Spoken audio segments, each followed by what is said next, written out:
Well, I've been in kind of a funk for the past 3 weeks, kind of the blahs. Remember the blahs? I wouldn't say that I was really depressed. I really didn't know what it was. What is it? I did fall about 2 months ago, and my shoulder is getting there, but And then I stopped by some physiotherapists who turned out to be like, oh my god. I mean, they didn't do anything bad. I wanted ultrasound. But they were like, I don't know what it was, but don't go back there. I actually went to an actual real doctor, and he like said, oh yeah, you might have rotator problems. I'm going, no, I don't, and I won't. So because I'm so old, people often sort of go, huh. Like last night, some guy. I often tell workmen my age because there's kind of respect for older people here, and sometimes, if you tell them your age, then, you're going to get a better deal, quite honestly. It's just a manipulation on my part. When I was very young, I'd be very, oh, hi, how wonderful, you know. But now I'm old.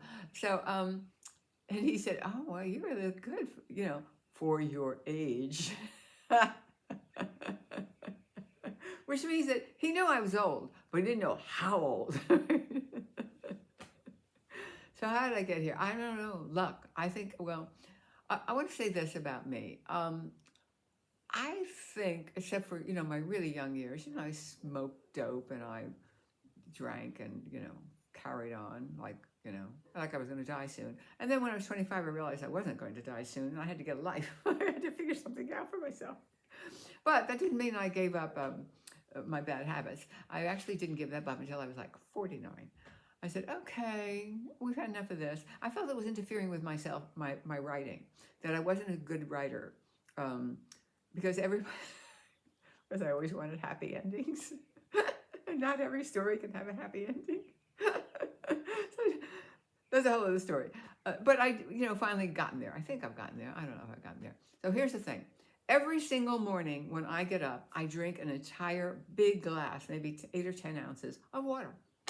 I think I have a cousin who was a nurse, and I think she told me that about 25 or 30 years ago, maybe longer. And I went, "Oh, that's easy. I just drink an entire glass of water." Um, and I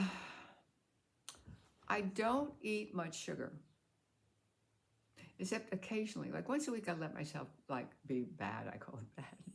And I love chocolate covered almonds and chocolate covered raisins. So I'll buy very small packages, like 2 ounces, at a local store. I do not buy brand name chocolates, and I would advise you do the same, because if you read the ingredients, there's very little chocolate. There's a lot of oil and blah. And I happen to be vegetarian. I'm not a vegan. Now listen, let me tell you about vegetarianism if you're not a vegetarian, okay? Oh, do you eat lettuce and carrots? Are you a rabbit? No. Vegetables are just like if you eat meat or you eat chicken. You have to season them. No, it's not always delicious, although sometimes very delicious to eat a raw string bean. I mean, really, you're like, whoa, all these flavors burst in your mouth. Or a ripe tomato in the summertime. It's very hard to get tomatoes, good tomatoes ever, because years and years and years ago, scientists started adding fish cells to tomatoes so that the skins would be harder and easier to ship. But unless they're homegrown tomatoes and you're not getting seeds that have the fish cell in them, you know what I mean. You probably have to be old to know, because around the 1970s it started, and by the 1990s it's like, what is this? What is this hard as a rock thing they're calling it? That's red thing that they say is tomato, but it's like a raw potato or something. And so you have to season your vegetables. And I happen to love zucchini, actually. And I shave it. I have a little shaver. Oh, I don't have it in hand. A little shaver.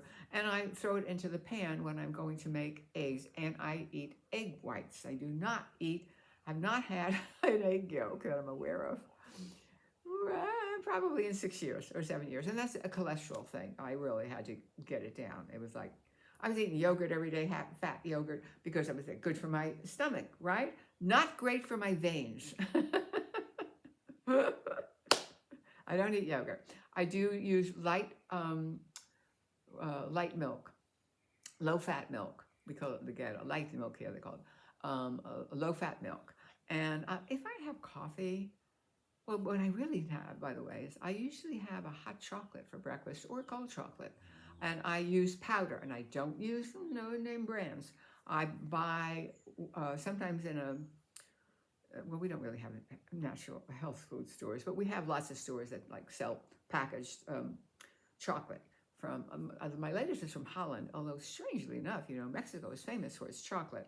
And the best chocolate I ever had was in Oaxaca. Oh my God, that chocolate was so good. I can't believe it. It was so wonderful. Um, and so I just take a teaspoon of that powder and I add stevia. I do not use sugar. I don't know if this means has anything at all. I just know that I feel better, and I drink very little. Maybe once a week I have some wine. Maybe twice. And my cardiologist said, "Yeah, I can do it every day." And I was like, "I don't know if I can do it every day." Um, but it really depends. I want to make sure when I have a glass of wine that I want a glass of wine, not because I need to get out of the mood I'm in. If I need to get out of the mood I'm in, I take a walk. Okay, that's the other thing. I must say that at 50 years of age, I began walking every single day. And at that time, I walked about an hour a day. Now I was 20, I just did 25 minutes, and that was fine. But I did 25 minutes at 7 o'clock in the morning. My major thing, a stress thing is, and what might be working out, finally, are the dogs. Because the senior dog hates the puppy. And yesterday, a weird thing happened. I'll get back to it. Is there anything I left out? I don't know. Vegetarian. Okay, zucchini. I don't want to give you my diet. You choose the vegetables you like. Some people really love broccoli and some people love carrots. By the way, I like carrots a little bit cooked. I don't like them raw. Don't give it. I love corn on the cob, but it gets all stuck on my teeth and I got Okay, so the dogs. I brought them home yesterday. I took them out to, I've had so many events with these dogs. There's a dog park near here, and so I've been walking to the dog park because I can put Letta, which is a puppy, on a leash and teach her to walk without pulling me. Ha ha ha. In an enclosed area. That isn't working out. But the good news is when I call her, if she's across the yard, she does come to me. That's the good news. The other dog I don't have to worry about. She can walk off leash, wanders around, and she finds us and comes back. Okay, so I pile them in the car and we come home. And I had to go get my hair done yesterday. I get my hair done once a month. Oh, here's a health tip for you out there, men and women. I get my hair washed once a month. Once a month. That would be interesting. Oh my God. I get my hair washed once a week. Every Thursday at 11:30, I drive about 10 miles up to Moderna, as a northern community north of here. And I have a hair guy who's really, really good. And he colors my hair, and I do not use chemicals. He has a non-chemical colorer, which is, hello, good, really good and very nice conditioner. And yesterday we conditioned. And one of the things it does for me, because I'm single and I live alone and I'm old, really want to live with someone, honestly. I got my own ways. I don't know how I'd handle another person or they'd handle me. But I could handle it. He washes my hair and blows it out. I get tended to. And I used to go for a massage when I lived in the States. I didn't go once a week. I used to go once a month, or I went for a chiropractic adjustment. But it's very hard to find a chiropractor here. And I kind of would rather find somebody's else been to first and can tell me about. Okay, so we drive home and park the car and I leave it outside because I have to manually open my gate, which I love my gate, by the way. It's beautiful. It's a sunburst gate, yellow sun and then framed by blue. But I got to open it, I got to drive it. And I knew I was going to go out and get my hair done. So I open the door and let the dogs out, as I always do. And usually the puppy jumps out first and the white little senior dog, she jumps out second. And I never worry about her because she then can wander the streets. There are a couple of street. There are a couple of other loose neighbors' dogs that she gets along. They're big and they get along. And then she can get away from the puppy, who she hates. So and then I went in and I had to wash and clean up and get ready to go. And I get ready to go and I'm looking around for the dog because I want to get away before the white dog sees me, because if she sees me, she's going to run after the car and I have to stop and put her in. I don't want to do that. It's a hot day and also I want a couple hours to myself. So I go and I drive and I pick up, I had a skirt altered, like shortened. Oh, it's going to be so cute for summer. And I drive up to, and I stop at a Robles where I want to get a couple of chocolates before I go get my hair done.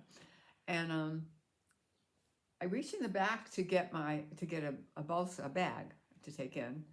And I go, the white dog is in the back seat. She's in the back seat. I go, oh my God, how long have you been there? Because when I went into the house to change my clothes, I closed the windows and locked the car. And it was a hot day. She could have died in the car. And how could I have left her in the car? But did I leave her in the car? Or does she know my habits by now? Because she started early yesterday morning following me around. She knows. She reads my mind. She knows when I'm going to be gone, whether it's for shopping or particularly every Thursday for over a year, maybe a couple of years we've been doing this now.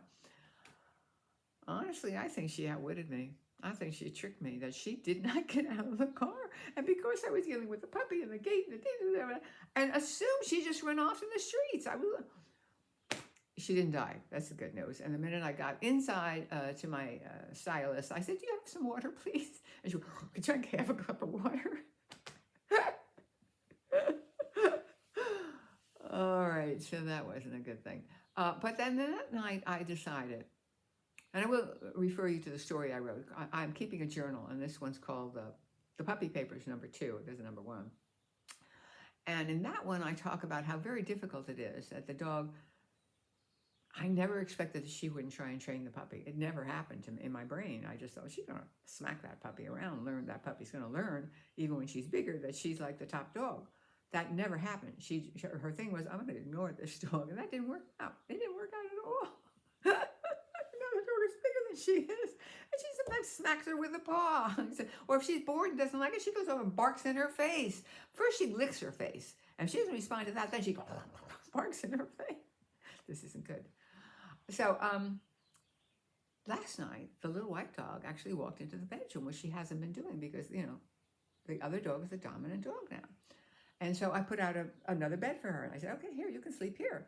And she got at that bed, and the other dog who was on the bed with me, who sleeps with me, jumped down. I said, no.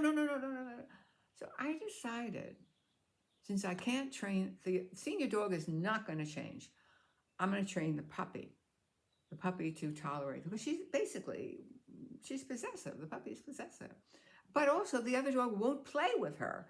And that was in my brain. Oh, they're going to be playing together, so cute. Okay. I'm going to train the puppy to tolerate the white dog, because I think that's the only solution. I mean, I thought about finding her another home, and there's probably 1 or 2 friends who would take her. But one of them goes to work all day long, and her dogs are home alone. And I don't know. There's enough trauma. In these dogs' lives. There's enough trauma in our lives, isn't there? Oh, the #1 thing I did for my health tip, last health tip is the best. I eliminated stress. I knew that no matter what you do, the thing that kills you is stress. Bar none. Ask your physician, they'll tell you. That's it. Never mind the cholesterol, what things that shorten your life are stress. And I just said, you know what? Me first. If you're causing me stress, we're going to talk about it the first time. The second time, I'm going to say, we talked about this. And the third time, hasta luego, baby. Stay healthy. I know it's hard to get rid of stress. Just don't start your day with the news. And God knows, don't turn your TV on first thing in the morning. Please. First thing you do in the morning, if you live anywhere where you can get fresh air, step outside and get fresh air, even if it's freezing cold. If it's very windy, be careful, wear a mask. That's what we're having to do right now. Got a lot of wind, a lot of dust.